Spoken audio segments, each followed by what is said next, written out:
Hi friends, good morning. कैसे हैं आप सब? आई होप कि आप लोग अच्छे होंगे। तो आज हम क्लास 12 का गणित देखेंगे, चैप्टर 5 पर्सनाली 5.1। तो पर्सनाली 5.1 को स्टार्ट करने से पहले इसका जो थ्योरी है वो हम देखेंगे इस वीडियो में। आपका जो 5.1 है, इस पूरे वीडियो में संतता के बारे में पढ़ना है कि हर एक क्वेश्चन में आपको बताना है कि कौन सा संतत होगा और कौन सा संतत नहीं होगा। तो संतत पढ़ने से पहले आपको पढ़ना होगा लिमिट, जैसा कि आप लोग क्लास 11th में लिमिट पढ़ना है, और जो क्लास 12 में लिमिट का सिर्फ यूज है। यदि आप क्लास 11th में लिमिट पढ़े हैं अच्छे से तो क्लास 12 में आपको पढ़ने की आवश्यकता नहीं पड़ेगी।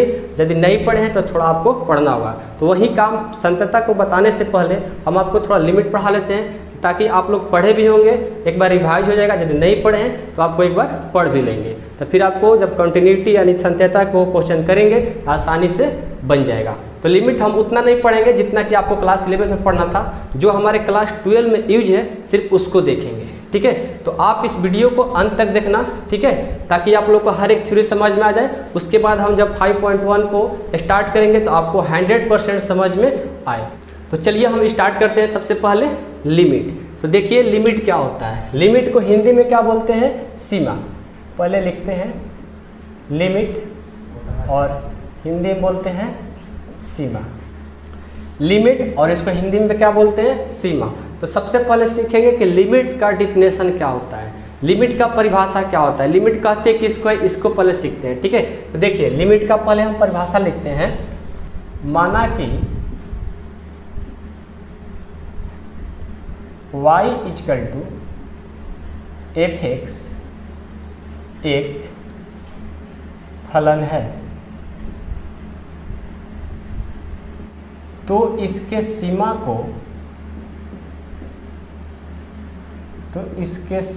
को LT या देखिए LT या लिमिट से सूचित किया जाता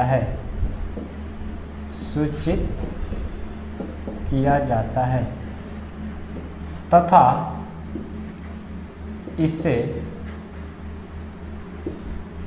निम्न प्रकार से परिभाषित किया जाता है। निम्न प्रकार से परिभाषित किया जाता है,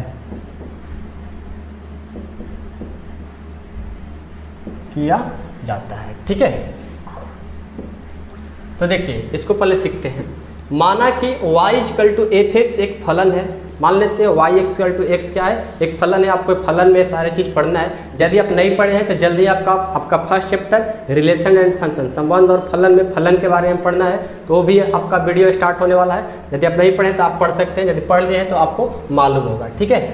तो माना कि y इक्वल टू f(x) एक फलन है, तो इसके सीमा को, किसके सीमा को? LT या लिमिट से सूचित किया जाता है। माना y इक्वल टू कोई एक फलन है तो उसके सीमा को LT या लिमिट से सूचित किया जाता है, तथा इसे निम्न प्रकार से परिभाषित किया जाता है। किसको? निम्न कहने का मतलब क्या होता है? बहुत सारे स्टूडेंट जानते होंगे, कुछ स्टूडेंट नहीं भी जानते होंगे। निम्न कहने का मतलब होता है नीचे आपका दिया हुआ है, ठीक है। तो अभी हम नीचे इसको क्या करेंगे? परिभाषित करेंगे। तो देखिए सीमा को कैसे परिभाषित करते हैं इस बॉक्स में, ठीक है। देखिए limit x tends to a f(x) equal to, अब देखिए limit x tends to a equal to f(x) equal to क्या होगा? जब वो लिखेंगे तो हमारा परिभाषित हो जाएगा। लेकिन उससे पहले कुछ और सीखेंगे। क्या? देखिए यदि आप लिमिट नहीं पढ़ेंगे तो आपको ये मालूम नहीं हो क्या इसका नाम है। इसका भी हम नाम बताते हैं। जो यहाँ पर x और एरो दे करके a दिया हुआ है, तो इसको देखो क्या पढ़ते हैं? इसको पढ़ते हैं x टेंस टू a। इसको क्या पढ़ेंगे? x टेंस टू a पढ़ेंगे, हमेशा याद रखें। यहाँ का इसको क्या पढ़ेंगे? यहाँ इसको क्या पढ़ेंगे? x टेंस टू a पढ़ेंगे। अब देखो इसको परिभाषित करते हैं इस लिमिट को। तो क्या दिया है? Limit x tends to f(x) equal to क्या होगा? तो देखो जो x टेंस टू a, तो x का वैल्यू क्या है यहाँ पर a, तो इस x की जगह क्या भर देंगे a, तो यही हमारा परिभाषित हो गया, तो f a हो जाएगा। Limit x tends to F X equal to क्या होगा एफ ए, इसको क्या बोलेंगे हम लिमिट बोलेंगे, ठीक है। तो और हम सीखेंगे कि लिमिट को कितने भागों में बांटा गया है, ठीक है, लिमिट कितने प्रकार के होते हैं ये भी हम सीखेंगे। तो अभी हम बताते हैं आपको कि लिमिट 3 भागों में बांटा गया है। लिमिट के कितने प्रकार हैं 3, कौन कौन, left hand limit, right hand limit और एक direct hand limit. Direct hand limit को MHL बोल सकते हैं, मिडिल हैंड लिमिट भी बोल सकते हैं। तो चलिए हम इस टॉपिक पर चलते हैं कि लिमिट को कितने प्रकार होते हैं, ठीक है। चलिए इसको हटा करके हम बताते हैं। तो क्या पढ़ेंगे हम, सीमा के भेद, सीमा के भेद, इसको इंग्लिश में बोलते हैं, इंग्लिश आप लोग समझते रहिए, ठीक है, इंग्लिश जानना बहुत जरूरी है। काइंड्स ऑफ लिमिट, इसको इंग्लिश में क्या बोलते हैं, काइंड्स ऑफ लिमिट। तो देखिए सीमा को यानी लिमिट को, ठीक है, हमेशा लिमिट यूज करेंगे, सीमा सीमा बार बार अच्छा नहीं लग रहा है, ठीक है, आप समझ रहे हैं किसको हम बोल रहे हैं। तो सीमा को यानी लिमिट को 3 भागों में बांटा गया है। हम बार बार सीमा नहीं कहेंगे, बार बार हम लिमिट ही कहेंगे। आप लोग भी सीमा सीमा मत करते रहना, ठीक है, लिमिट बोलो। तो लिमिट को 3 भागों में बांटा गया है। कौन कौन से इसके भाग हैं अब ये देखेंगे। देखिए एक यहाँ लाइन ड्रॉ कर लिए, एक हम लाइन खींच लिए। तो आप यदि पूर्णांक पढ़े होंगे तो आपको मालूम होगा कि यहाँ पर क्या होता है 0, और इधर जाएंगे तो यानी माइनस भी लिख दिए तो क्या होता है, इसका मतलब ऋणात्मक होता है। यदि प्लस भी लिख देंगे तो इसका मतलब क्या होगा, धनात्मक होता है, ठीक है। इधर जाएंगे तो नेगेटिव नंबर मिलेगा और इधर जाएंगे तो पॉजिटिव नंबर मिलेगा। अब देखिए यहाँ पर हमको क्या पढ़ना है, जैसे हम ले लेते हैं कि x इक्वल टू ए, इस पर हम सारे बात सीखेंगे। क्या लिए हैं, x इक्वल टू यानी x बराबर a लिए हैं, तो a हमारा धनात्मक होगा और इधर ऋणात्मक होगा। और यहाँ पर जो है ये हमारा डायरेक्ट है, डायरेक्ट क्या दिया है x इक्वल टू ए, इसको क्या बोल सकते हैं, ये तो हमारा लेफ्ट हो गया और ये हमारा राइट हो गया। तो आपको मालूम होगा, ऐसे खड़ा होकर चेक कर सकते हो, इधर जाएंगे तो राइट और इधर जाएंगे तो लेफ्ट, और बीच में जो आप खड़े हैं ये क्या है, जो बीच में बच गया वो मिडिल बच गया। ऐसे भी आप चेक कर सकते हो, इसको क्या बोलोगे, इसका नाम देखो दे देते हैं। जैसे ये तो बोल दिए हम राइट और ये बोल दिए लेफ्ट, लेकिन जो हम बीच में खड़े हैं ये क्या है, ये डायरेक्ट आ रहा है, ये जो है हमारा डायरेक्ट आ रहा है, डायरेक्ट लिमिट हो गया। तो इसको हम क्या बोलेंगे, डायरेक्ट लिमिट बोल सकते हैं, डायरेक्ट लिमिट भी बोल सकते हो, या इसको क्या बोल सकते हो, MHL। MHL मतलब इंग्लिश नाम हो गया मिडिल हैंड लिमिट, क्या बोलेंगे, मिडिल हैंड लिमिट भी बोल सकते हैं इसको, ठीक है। और इसका नाम क्या दोगे, राइट में है, जानते हो राइट में क्या बोलते हैं, दायां पक्ष को राइट बोलते हैं, तो इसको क्या बोल सकते हैं हम लोग, RHL, राइट हैंड लिमिट बोल सकते हैं। और बायां पक्ष को क्या बोलते हैं, LHL, तो लेफ्ट हैंड लिमिट। इसके बारे में फिर से आपको समझाते हैं। जो राइट है उसको बोलेंगे RHL शॉर्ट में, राइट हैंड लिमिट, हिंदी में बोलेंगे बायां पक्ष सीमा। इसको क्या बोलेंगे, लेफ्ट है तो LHL, तो इसका इंग्लिश नाम हो जाएगा लेफ्ट हैंड लिमिट, और हिंदी नाम क्या होगा, बायां पक्ष सीमा। और इसको आपका डायरेक्ट लिमिट है, सीधा लिमिट है, ठीक है। डायरेक्ट मतलब सीधा, जो मतलब दिया रहेगा उसको डायरेक्ट लिख देते हैं तो उसको बोलेंगे डायरेक्ट लिमिट बोलेंगे। या आप बोल सकते हो MHL, तो मिडिल हैंड लिमिट यानी मध्य पक्ष सीमा, ऐसे ही बोल सकते हो। लेकिन ऐसा हम नहीं पढ़ेंगे, MHL नहीं पढ़ेंगे, हम लोग डायरेक्ट लिमिट सीखेंगे, ठीक है। जैसे आप खड़ा होकर चेक कर सकते हो, इधर होगा राइट, इधर होगा लेफ्ट, और जो आपका जो शरीर है जैसे यहाँ से सर से लेकर पैर तक ये बच गया, ये डायरेक्ट है, ठीक है। इसको क्या बोलेंगे, डायरेक्ट लिमिट बोलेंगे, ठीक है। तो ये आपको तो मालूम होगा कौन सा लेफ्ट होगा, कौन राइट होगा, कौन डायरेक्ट लिमिट होगा। अब देखिए आपको क्या सीखना है, इस पर फोकस करिएगा, ठीक है। तो देखिए अब हम सीखेंगे सबसे पहले कि LHL लेफ्ट हैंड लिमिट किसको कहते हैं, राइट हैंड लिमिट किसको कहते हैं, और डायरेक्ट लिमिट किसको बोलते हैं। बारी बारी से सबका हम क्या सीखेंगे, डिफिनेशन सीखेंगे, परिभाषा सीखेंगे, तब हमको अच्छे से और समझ में आएगा। तो सबसे पहले हम चलते हैं LHL में, यानी फर्स्ट चलते हैं लेफ्ट हैंड लिमिट, और इसको हिंदी नाम बोल देते हैं। ऐसे इंग्लिश तो बोलते चलेंगे लेकिन हिंदी नाम ही जान जाते हैं। क्या इसका नाम है, बायां पक्ष सीमा। इसको इंग्लिश तो देखिए लेफ्ट हैंड लिमिट यानी बायां पक्ष की सीमा, तो इसका परिभाषा होता है, इसका देखिए परिभाषा, यदि कोई फलन की प्रवृत्ति y equal to F X बायां पक्ष में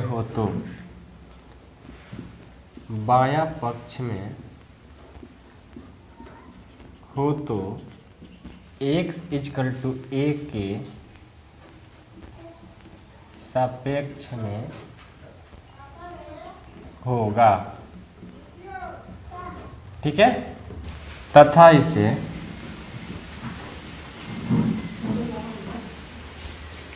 limit x tends to a minus h F X से सूचित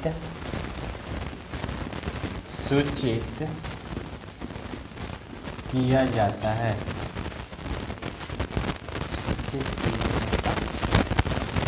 तो देखिए लेफ्ट हैंड लिमिट यानी बायां पक्ष की सीमा क्या हुआ, यदि कोई फलन की प्रवृत्ति y equal to F X बायां पक्ष में हो तो x इक्वल टू a के सापेक्ष में होगा, तथा इसे लिमिट LT है, limit x tends to a minus h F X से सूचित किया जाएगा। देखिए इस बात को हमको सीखना है, जो limit x tends to a minus h F X है, इस बात को हम सीखेंगे ध्यान से। क्या है देखो, इसको मान लो कोई आएगा बायां पक्ष में, उसको कोई क्वेश्चन को सॉल्व करना होगा तो कैसे करेंगे, इसको बताते हैं कैलकुलेट करने के लिए। जैसे देखिए यहाँ पर देखिए, जब किसी क्वेश्चन को सॉल्व करना हो तो क्या करेंगे, लिखेंगे तथा इसे हल करने के लिए बायां पक्ष में कोई आए लिमिट और उसको हल करने के लिए क्या करेंगे, हल करने के लिए limit x tends to a minus h F X हो जाएगा, लिमिट a माइनस h हो जाएगा। इस बात को ये जो दिए ना, इसको सीखना है, क्योंकि इसी पर सारा क्वेश्चन सॉल्व होगा। हम बोले हैं कि इसे हल करने के लिए क्या करेंगे, जो आपका लिमिट बायां पक्ष को limit x tends to a minus h F X से डिनोट करेंगे, यानी सूचित करेंगे। इसको जब सॉल्व करना होगा तो क्या हो जाएगा, यहाँ पर देखो लिमिट जो x tends to a minus h है, जहाँ x है वहाँ पर a माइनस h को भर देंगे और यहाँ h टेंड्स टू 0 हो जाएगा। यहाँ लिखिए तो limit x tends to a minus h F X equal to क्या हो गया, limit h tends to 0 F a minus h, यह हमारे लिमिट का रूल होता है, h टेंड्स टू 0। अब देखिए, अब जहाँ h टेंड्स टू 0 हो गया, जहाँ जहाँ h आएगा वहाँ क्या भर देंगे 0, यहाँ h आया है 0 भर देंगे, और यहाँ पर जो x का मान है क्या है a माइनस h, x की जगह का भर दिया है a माइनस h। इसके बाद डायरेक्ट लिमिट का परिभाषा, उसके बाद राइट लिमिट का परिभाषा बताने के बाद इस पर हम क्वेश्चन कैसे सॉल्व करते हैं इसको बताएंगे टाइप बाय टाइप करके, लगभग 4 टाइप में बताएंगे कि लिमिट का क्वेश्चन को कैसे सॉल्व किया जाता है। उसके बाद हम एक्सरसाइज को सॉल्व करेंगे। जब हम एक्सरसाइज को सॉल्व करेंगे तब हमारा बहुत ही अच्छे से कंप्लीट हो जाएगा, ताकि हम पहले ही थ्योरी पढ़ चुके हैं। थ्योरी पढ़ना बहुत जरूरी है, तो हम आप लोग को थ्योरी हर चैप्टर को पढ़ाने से पहले थ्योरी जरूर देंगे, ठीक है। थ्योरी कंसेप्ट फार्मूला जो भी है आपको पहले देंगे, उसके बाद ही आपका एक्सरसाइज स्टार्ट होगा, ठीक है। इस बात को ख्याल रखिए, ठीक है। थ्योरी पढ़ना बहुत जरूरी है। तो चलिए अब हम देखते हैं इसका डायरेक्ट लिमिट किसको कहते हैं, इसको हटा करके आपको नोट कर लीजिए। तो अब चलिए हम सेकंड है जो आपका डायरेक्ट लिमिट, डायरेक्ट लिमिट, ठीक है। इसका परिभाषा होता है, यदि कोई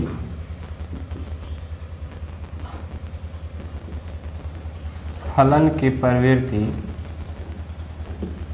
यदि कोई फलन का प्रवृत्ति y equal to F X direct, यानी सीधा, डायरेक्ट का मतलब क्या होता है, सीधा सीधा डायरेक्ट पक्ष में हो तो, डायरेक्ट पक्ष में, डायरेक्ट मतलब सीधा होता है, ठीक है। तो सीधा ना लिख करके हम डायरेक्ट लिख रहे हैं, ठीक है। तो डायरेक्ट पक्ष में हो तो x इक्वल टू a के सापेक्ष में होगा, तथा इसे limit x tends to a F X से सूचित किया जाता है, सूचित किया जाता है। अब देखिए एक बार इसको फिर से पढ़ लेते हैं। इसका परिभाषा क्या हुआ कि यदि कोई फलन की प्रवृत्ति y equal to F X direct पक्ष में हो तो x इक्वल टू a के सापेक्ष में होगा तथा इसे limit x tends to a F X से सूचित किया जाता है। तो आप इस बात को सिर्फ ध्यान देना है, ठीक है। क्या है कि limit x tends to a F X से सूचित किया जाता है। तो इसको सॉल्व जब करेंगे, जब हम लिमिट में डायरेक्ट लिमिट को सब सॉल्व करेंगे तो कैसे सॉल्व करेंगे, देखिए इसे हल करते समय एक ध्यान देना, इसे सॉल्व यानी हल मतलब सॉल्व में सकता है हल, इसे हल करते समय limit x tends to a F X equal to क्या कर लेंगे, डायरेक्ट इसको भर देंगे। इसको क्या है, डायरेक्ट लिमिट है ना, तो डायरेक्ट लिमिट कहने का मतलब डायरेक्ट उसको भर दो। तो x टेंस टू क्या है a, तो जहाँ x है वहाँ क्या भर देंगे डायरेक्ट आपको a, तो क्या हो जाएगा a हो जाएगा। जैसे हम पिछले लिमिट में यानी लेफ्ट लिमिट में क्या किए थे, उसको h टेंस टू 0 करके लिखे थे, लेकिन इसमें वो ऐसा नहीं होगा। जो दिया रहेगा उसको डायरेक्ट भर दो, वही आपका आंसर हो जाएगा। डायरेक्ट लिमिट बहुत इजी है, ठीक है। इसके बाद देखेंगे अब हम देखेंगे राइट हैंड लिमिट यानी दायां पक्ष लिमिट, ठीक है। चलिए इसको हटा करके दायां पक्ष लिमिट देखते हैं। चलिए अब तीसरा देखेंगे राइट हैंड लिमिट। इसको हिंदी में क्या बोलेंगे, दायां पक्ष सीमा। इसका डेफिनेशन हो जाएगा, यदि कोई फलन, सबका डेफिनेशन सेम है, बस सूचित करना और कैसे सॉल्व करेंगे यही डिफरेंट है। यदि कोई फलन की प्रवृत्ति y equal to F X हो तो x इक्वल टू a के सापेक्ष में होगा तथा इसे limit x tends to a plus h F X से सूचित किया जाता है। चलिए एक बार फिर से पढ़ते हैं। राइट हैंड लिमिट बायां पक्ष सीमा। यदि कोई फलन की प्रवृत्ति y equal to F X हो तो x इक्वल टू 1 के सापेक्ष में होगा तथा इसे limit x tends to a plus h F X से सूचित किया जाता है। इस बात पर फोकस करो, ठीक है। देखिए इसे हल करते समय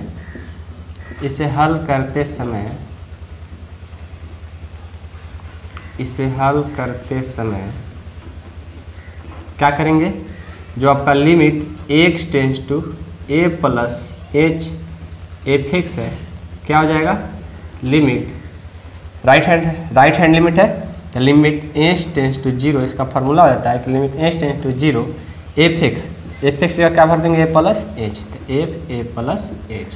अब जो आपका h टेंस टू 0 आया है इस h की जगह क्या भर देंगे 0। तो इस तरह से हम सॉल्व करेंगे, जब आप क्वेश्चन आएगा तो वहाँ पर सारी बातें आपको बताएंगे, ठीक है। तो आपका जो लेफ्ट लिमिट, डायरेक्ट लिमिट और राइट हैंड लिमिट, तीनों जो लिमिट था उसको कंप्लीट कर दिए। अब हम देखेंगे तो तीनों लिमिट आपका कंप्लीट हो गया, ओके। अब देखिए हम तो आए थे आप लोग क्या बताने, संत्यता यानी संतत की जानकारी के लिए बताए थे जो आपका 5.1 है, लेकिन उससे पहले क्या पढ़ना था, लिमिट। अभी आपको लिमिट के बारे में सीखा है कि संतत पढ़ने से पहले यानी संत्यता जो चैप्टर है आपको उसको पढ़ने से पहले लिमिट की आवश्यकता थी, तो उसको हम पूरा कर दिए और आपको समझाने की कोशिश भी किया, ठीक है। अभी उतना नहीं समझ में आएगा तो कोई बात नहीं है, जब आप क्वेश्चन करोगे तो वहाँ पर लिमिट के बारे में अच्छे से समझ में आएगा। जो बात पढ़े हो जब इसको यूज करोगे तो और अच्छा आप लोगों का हो जाएगा, ठीक है। अब हम देखेंगे टॉपिक पर, जो हमारा टॉपिक था संत्यता यानी संतत की जाँच। तो चलिए हम संतत के बारे में पढ़ते हैं, ठीक है।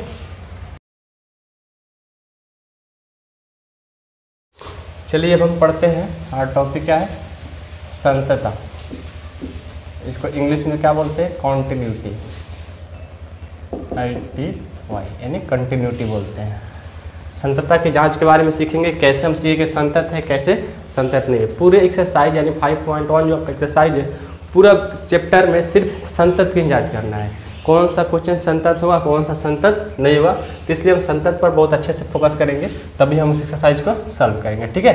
तो देखिए तो संतत किसको कहेंगे, पहले इसका डेफिनेशन सीखते हैं, इसका परिभाषा सीखते हैं। तो संतत का परिभाषा है, यदि किसी दिए गए फलन के लिए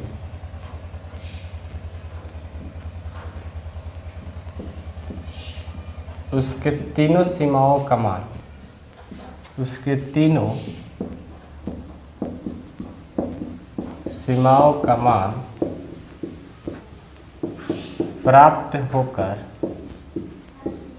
प्राप्त होकर एक समान हो तो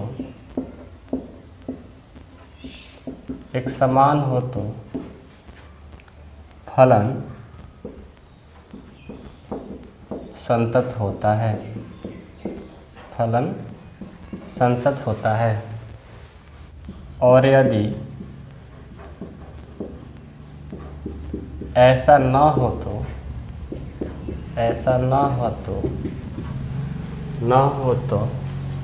फलन असंतत होता है, फलन असंतत होता है। देखिए इसका संतत का परिभाषा क्या है, यदि किसी दिए गए फलन के लिए उसके तीनों सीमाओं का मान प्राप्त होकर, तीन सीमा कौन बोल रहा है, तीन सीमा जो अभी आपको बताए थे लिमिट, ठीक है। तीन सीमा, एक हो जाएगा ए लेफ्ट यानी बायां पक्ष, और ए डायरेक्ट और ए दायां पक्ष। इन तीनों सीमाओं का मान, इसका आंसर, इसका आंसर और इसका आंसर, जो भी आपको लिमिट पढ़ा है जो सीमा, इन तीनों का मान जब सेम हो जाए तब हम क्या बोलेंगे, देखिए तीनों सीमाओं का मान प्राप्त होकर एक समान हो, मतलब तीनों एक जैसा हो, तो क्या कहेंगे, फलन संतत होगा। और यदि ऐसा न हो तो हम क्या कहेंगे, फलन असंतत होगा, ठीक है। इसमें एक और नोट है, ठीक है, उसको भी पढ़ लीजिए, यहाँ पर नोट डाल करके लिखिए, ठीक है, ये बहुत जरूरी है पढ़ना। ये तो आपका एक सिंपल डेफिनेशन हुआ, ठीक है, लेकिन नोट भी आपको पढ़ना बहुत जरूरी है। तो नोट देखिए इसमें क्या है, किसी दिए गए फलन के संतत की जांच में, किसी दिए गए फलन के संतत की जांच में,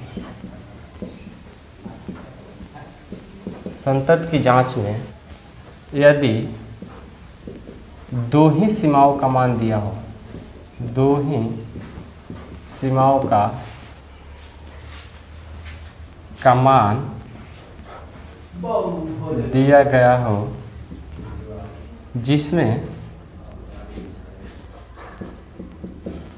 डायरेक्ट लिमिट अवश्य दिया होगा, ठीक है, डायरेक्ट लिमिट अवश्य दिया हो, तो दोनों का मान समान होने पर फलन संतत होता है। देखिए इसके बारे में पहले सीखिए, ये नोट है, आप नोट में लिखिएगा। परिभाषा आपका मेन ये है, लेकिन आपका नोट में और चीज़ होता है, उसको नोट में बताया गया है।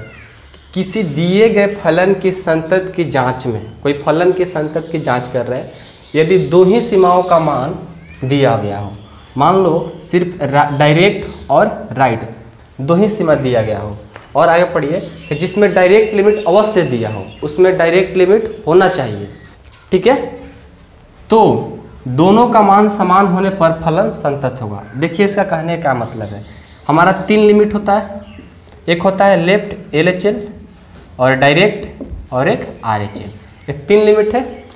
तीन लिमिट में क्या होना चाहिए कि दो लिमिट हो तभी भी उसको क्या बोलेंगे, फलन संतत होगा, लेकिन कंडीशन है कि डायरेक्ट लिमिट उसमें साथ में होना चाहिए। तो डायरेक्ट लिमिट किसको बोलते हैं हम, इसको हम डायरेक्ट लिमिट बोलते हैं। तो एक होना चाहिए राइट लिमिट और एक होना चाहिए डायरेक्ट लिमिट, यदि ये दोनों हो और दोनों का मान सेम हो तभी भी हम क्या बोल सकते हैं, फलन संतत है। या आप इसको भी बोल सकते हो, एक होगा आपको लेफ्ट हैंड लिमिट और एक डायरेक्ट हैंड लिमिट, ये भी दोनों हो और दोनों का मान सेम होगा तभी भी हम क्या बोल सकते हैं, फलन संतत होगा। और एक दूसरा नोट इसका देख लीजिए, ये आपका फर्स्ट नोट था, एक सेकेंड नोट है, क्या है देखिए, यदि फलन का मान एक ही दिया गया हो तो, एक ही दिया गया हो तो तीनों सीमाओं के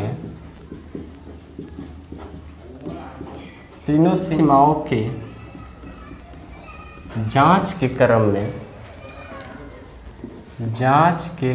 में फलन हमेशा संतत पाया जाता है। ठीक है, देखिए इसका कहने का मतलब है, यदि कोई फलन का मान एक ही दिया गया हो, मान लो उसमें फलन में सिर्फ एक ही मान दिया गया हो, तो तीनों सीमाओं के जांच के क्रम में फलन हमेशा संतत दिया जाएगा, यानी संतत पाया जाता है। देखो इसका कहने का मतलब है, मान लो कोई हमारा 3 लिमिट होता है, इस पर सिर्फ एक ही सीमा दिया गया है।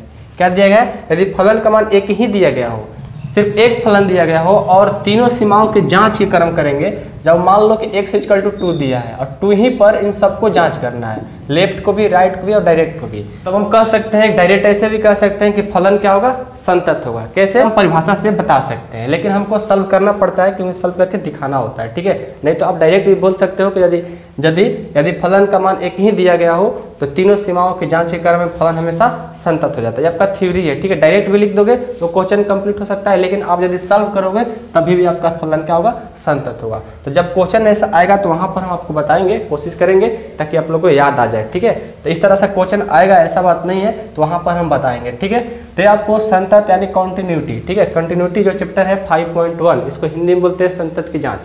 तो संतत की जाँच जो चैप्टर जो आपका थ्योरी था वो सारा कंप्लीट हो गया था। अगले वीडियो में हम 5.1 का पहले टाइप बाय टाइप करके एग्जाम्पल सॉल्व कराएंगे। एग्जाम्पल सॉल्व कराने के बाद आपको 5.1 सॉल्व कराएंगे। एग्जाम्पल सॉल्व कराने का प्रॉफिट क्या होगा कि हम जब 5.1 को सॉल्व करेंगे तो हमारा कुछ क्वेश्चन अपने से बनने लगता है। ऐसे हमको सभी क्वेश्चन करना पड़ेगा। ठीक है, लेकिन यदि हम एग्जाम्पल को आप लोगों को टाइप बाय टाइप करके 4 टाइप बताएंगे, 4 टाइप का एग्जाम्पल, और 4 टाइप का एग्जाम्पल यदि आप पढ़ लेते हैं अच्छे से, तो आप लोग को मैं गारंटी देता हूँ कि पर्सनॉलिटी जो का 5.1 है आप इसको 80% बना लोगे।